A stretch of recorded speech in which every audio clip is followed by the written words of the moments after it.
भारत में फल, सब्जियां, दूध, आइसक्रीम और फ्रोजन फूड जैसी चीजों को एक जगह से दूसरी जगह पहुंचाने के लिए रेफ्रिजरेटेड ट्रक्स यानी ऐसे ट्रक्स का इस्तेमाल होता है जिसके अंदर लगातार कूलिंग बनाए रखनी पड़ती है।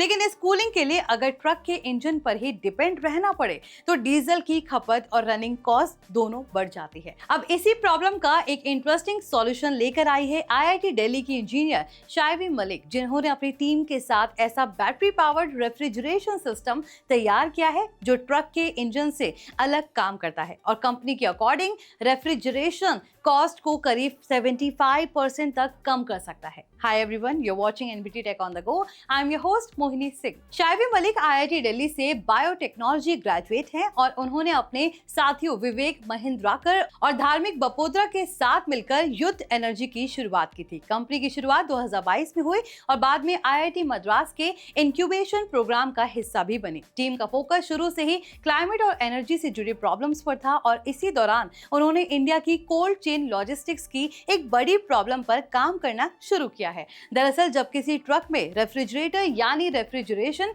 यूनिट लगी होती है तो कई ट्रेडिशनल सिस्टम्स ट्रक के डीजल इंजन से पावर लेते हैं। इसका मतलब ये हुआ कि अगर ट्रक सामान लेकर कहीं खड़ा है और इंजन बंद नहीं किया जा सकता क्योंकि अंदर रखे फूड को लगातार ठंडा रखना है तो सिर्फ कूलिंग बनाए रखने के लिए भी डीजल खर्च होता रहता है। यही प्रॉब्लम युद्ध एनर्जी के सॉल्यूशन में खत्म करने की कोशिश की गई है। कंपनी ने ऐसा रेफ्रिजरेशन सिस्टम तैयार किया है जो ट्रक के इंजन से पावर लेने के बजाय अपनी लिथियम आयन बैटरी से चलता है, यानी ट्रक का इंजन बंद होने के बाद भी अंदर रखा सामान ठंडा रखा जा सकता है। इतना ही नहीं, अगर रास्ते में ट्रक खराब हो जाए, इंजन काम करना बंद कर दे, तब भी रेफ्रिजरेशन सिस्टम इंडिपेंडेंटली चलता रह सकता है। इस सिस्टम को एक बार चार्ज करने पर करीब 6 से 8 घंटे तक चलने का दावा किया गया है। अब यहाँ पर एक और इंटरेस्टिंग टेक्नोलॉजी इस्तेमाल की गई है, डोर सेंसर्स। जैसे ही रेफ्रिजरेटेड ट्रक का डोर ओपन होता है, सेंसर्स इस एक्टिविटी को डिटेक्ट करते हैं और कूलिंग को उसी हिसाब से एडजस्ट किया जा सकता है।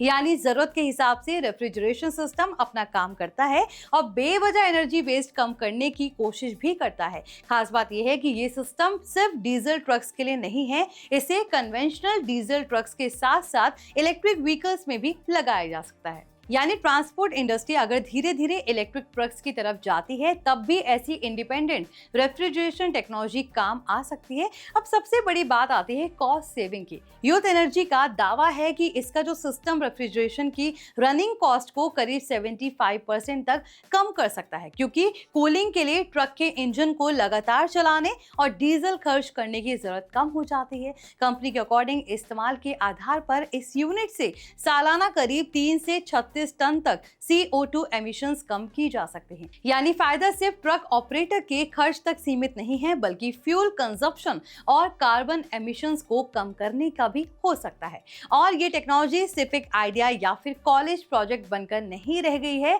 युद्ध एनर्जी ने शुरुआत में फैमिली सपोर्ट और गवर्नमेंट ग्रांट्स की हेल्प से अपने प्रोटोटाइप्स पर काम किया है और बाद में करीब 1.53 करोड़ रुपीस की फंडिंग भी जुटाई है। अब कंपनी के पेइंग कस्टमर्स भी हैं, जिसमें अमूल आइसक्रीम और मैककेन फ्रोजन फूड्स जैसे डिस्ट्रीब्यूशंस भी शामिल हैं। यानी इस टेक्नोलॉजी का रियल वर्ल्ड कमर्शियल यूज भी शुरू हो चुका है। लेकिन इस पूरी कहानी को सिर्फ एक स्मार्ट फ्रिज की तरह देखना शायद सही नहीं होगा।